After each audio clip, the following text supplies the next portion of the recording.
Today is a very special episode of Accessible Globe TV as we celebrate Dylan Alcott, wheelchair tennis player extraordinaire, being named Australian of the Year.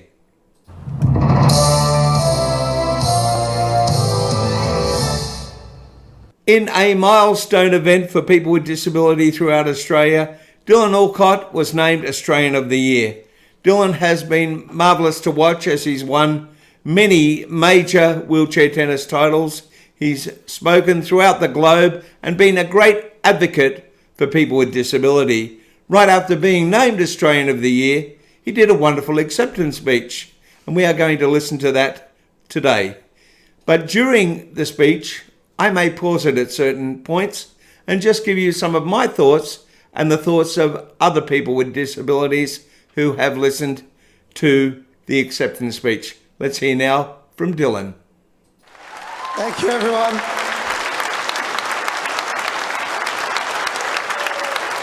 Thank you. I think standing ovations are one of the most ironic things in the world, by the way. But I'll take them, all right? Without a doubt. Firstly, I want to acknowledge the traditional owners of the land as well and pay my respects to past, present and emerging.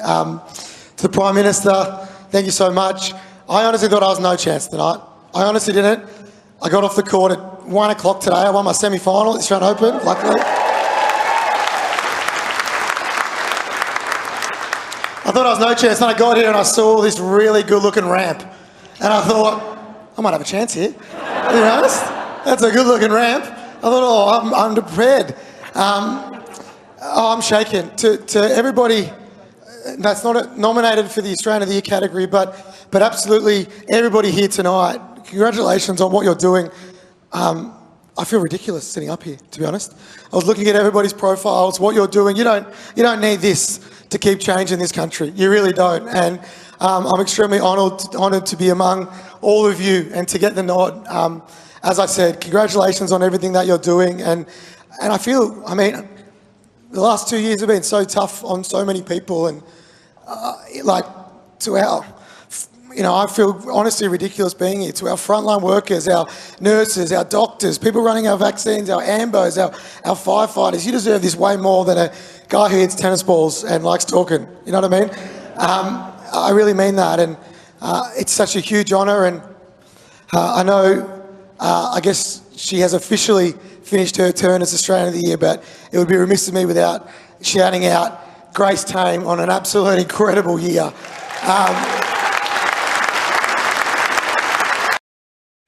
Let's just pause it there for a moment and have a chat about that. Grace Tame has done a marvellous job as Australian of the Year. She has brought a lot of awareness to the physical abuse of women and many other things throughout her year as Australian of the Year. But just an interesting point, Grace Tame also has a disability. She has autism, so she was probably the first person with a disability to be named Australian of the Year. She's an amazing lady, as Dylan will point out as he continues his acceptance speech. Tammy, you are fierce and I love it. And you have done so much for your cause. And if I could be 1/8 of the Australian of the Year that you were, I think I've done my job. And I remember when I won the US Open, I sculled a beer out of my trophy and you put it up on Twitter saying, if I got to pass the mantle over to this guy, I'd be honoured. But the only thing is we have to scull a beer together. So give me a couple of days and then we can do it. All right, not just yet. I've been in a wheelchair my whole life. I was born with a tumour wrapped around my spinal cord that was cut out when I was only a couple of days old, and I've known nothing but having a disability. And if I'm honest with you, I cannot tell you how much I used to hate myself. I used to hate having a disability. I hated it so much. I hated being different, and I didn't want to be here anymore. I really didn't. Let's have a talk about that. When you have a disability when you're born and you have to go to school, it can be a pretty difficult time. Now, I didn't get to I can't remember being to the point where I didn't want to be here, but I can understand how somebody would. Going to school can be cruel. Kids can tease and make fun. You feel different. You feel like you don't belong. And it can even get to the point where things like when I went to a school social, a young girl came up and asked me to dance, which was absolutely amazing and blew me away. And I said, yes, of course. And then one of her friends said, oh, why would you want to ask someone like him to dance? And then she just walked away. So it can be difficult when you're young and learning and growing up with a disability. So I can understand how Dylan was feeling. And whenever I turned on the TV or the radio or the newspaper, I never saw anybody like me. And whenever I did, it was a road safety ad where someone drink drives, has a car accident, and what's the next scene? Someone like me in tears because their life was over. I'm not going to pause that often during the acceptance speech, but this was a point that really got to me. The way that people with disabilities are portrayed, the way that society portrays people with disability really can have a huge effect on a child or someone growing up with a disability, or even someone who has just become disabled through an accident.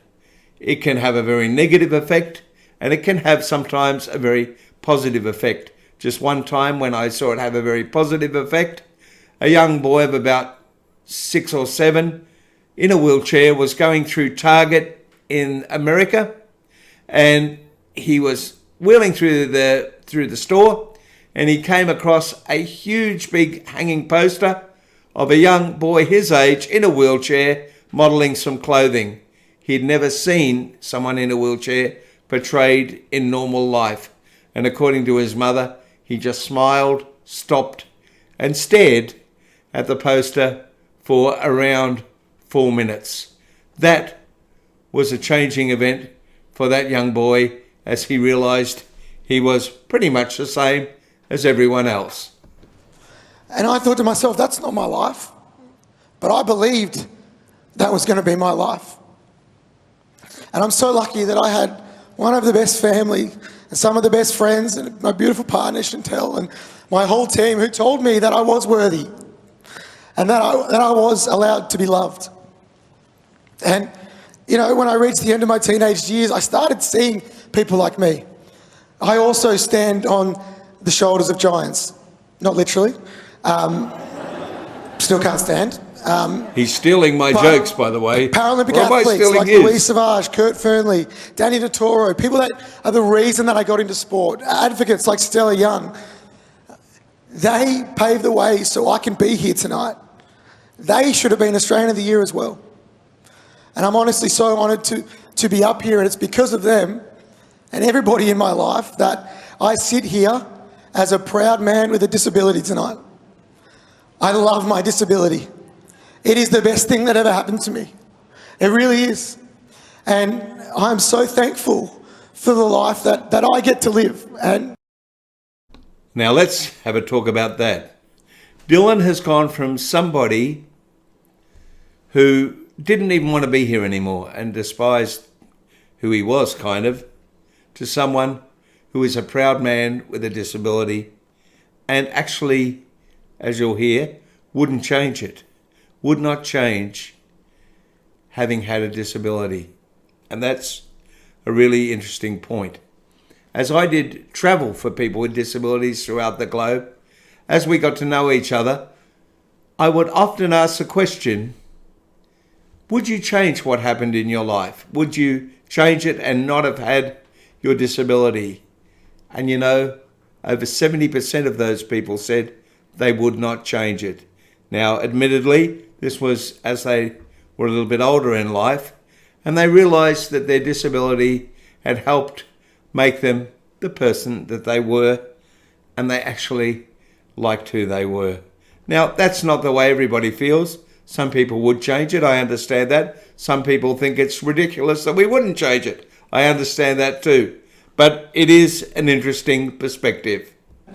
I get sent stem cell research and all this stuff, and you can honestly not pay me enough money in the whole world to ever do it, because I love the person that I am and the life that I get to live, and I'm the luckiest guy in this country, easily. But I know for the 4.5 million people in this country, 1 in 5 people that have a physical or non-physical disability, they don't feel the same way that I do. And it's not their fault. But it's up to all of us to do things so they can get out and be proud of their disability as well and be the people that they want to be. We've got to fund the NDIS first and foremost and listen to people with lived experience and ask them what they need so they can get out and start living the lives that they want to live.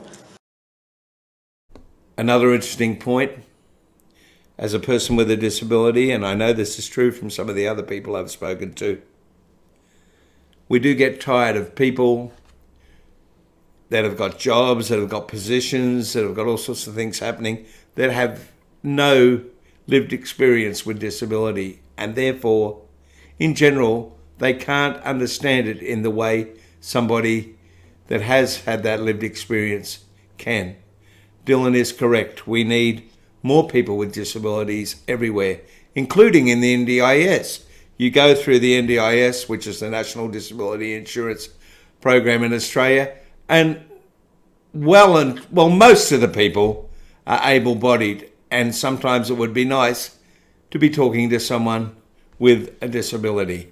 And remind ourselves that it is an investment in people with disabilities so they can get off pensions and start paying taxes, just like their carers and their family members as well. As we start opening up from this pandemic, which is awesome, we got to think about and prioritise people with disability, some of the most vulnerable people in our community. We got to get them the vaccines and the tests and whatever else they need so they can get out there and start living their life. If a person with a disability needs a free daily RAT test so they feel confident going out and doing things that we all might take for granted, they've got to get that RAT test.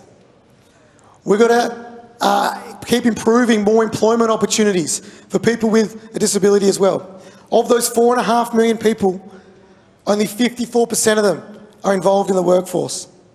Unemployment rate is double that of able-bodied people.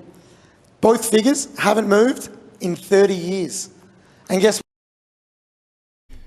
Before Dylan delivers his punchline, let's quickly chat about people with disabilities in the workforce. Now, I'm not that politically correct. I believe someone should only have a job if they can do the job. They shouldn't get special consideration. If you can do the job, you should get the job. But unfortunately, there are prejudices and lack of knowledge in society that stop people considering people with a disability. And that is just wrong. And it's also a shame because people with disabilities can often do a better job than able-bodied people in certain areas. One of my friends who works in computing, all of his employees are on the spectrum. He works out flexible working hours for them. He set up an environment that works for them, and he said they work harder and they do better work than any able-bodied people that he had ever had. So please, everyone, consider giving people with disabilities an equal chance for employment, because they will be great employees, and they will probably really appreciate the chance you give them. What? We're not just ready to work. We're ready to take your jobs. All right, we are coming. We are coming, but we got to get those opportunities.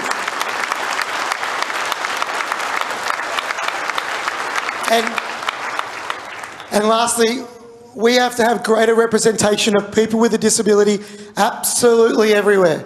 In our boardrooms, in our parliaments, in our mainstream schools, on our dating apps, on our sporting fields, in our universities, absolutely everywhere. So we get the opportunity to start living our lives just like everybody else. And I promise you, you won't just enrich the lives of us, but also yourselves in the process. And before I go, I just want to leave you with this. One of the number one questions I get asked by people is, Dill, mate, What is your advice to a young person with a disability or anyone with a disability so they can start living their life? And my advice is this. You don't need my advice. You know what to do. And you've had people telling you what to do your whole life. This is one area where I may perhaps slightly disagree with Dylan. I believe that some people do need advice and can appreciate the advice, but I think he would agree. I may be reading what he's saying just a little bit wrong. But my advice is to you, non-disabled people. It's time for you to challenge your unconscious biases, leave your negative perceptions at the door and lift your expectation of what you think people with disability can do, because it's always more than you think. Now, unfortunately, I heard the Australian of the Year after party is one of the best after parties ever, but unfortunately, I've got an Australian Open to try and win in about 36 hours. I really hope I make you proud out there, but winning Grand Slams and gold medals isn't my purpose. It's like the 30th priority of my life. My purpose is changing perceptions so people with disability, people like me, can get out there and live the lives that they deserve to live. It was my purpose yesterday, it's my purpose today, and it will be my purpose as your Australian of the Year for the next 12 months and beyond. And I really hope I make every single one of you proud. Thank you very much.